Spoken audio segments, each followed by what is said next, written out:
Hi everyone, I would like to briefly introduce my poster here, which is titled as The Discovery of Novel Therapeutic Targets in Multiple Myeloma, a mass spectrometer-based proteomic approach.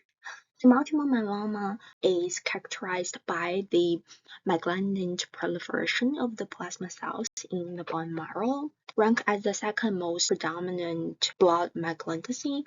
Development of the novel therapeutic, particular immunotherapies such as antibody drugs or like the chimeric antigen receptor, which is also called CAR-T, has become an attractive field for the research.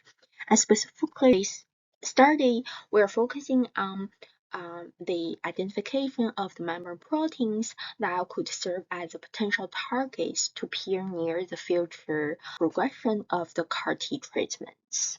And here's the workflow showing our overall experimental design.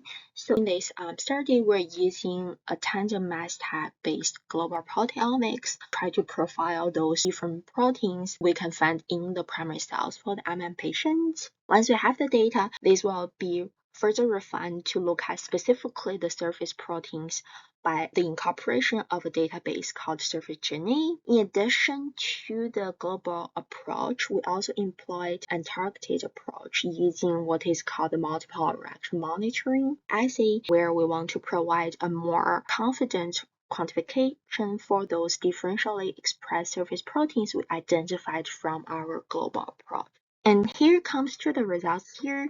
The first plot here is a PCA show for the surface proteins. Basically, we can see using our approach, those multiple myeloma samples are clustered together, and we can actually identify over 3,000 proteins, which include more than 600 surface proteins, and over 100 of those surface proteins actually shows an overexpression in the sample relative to the control samples.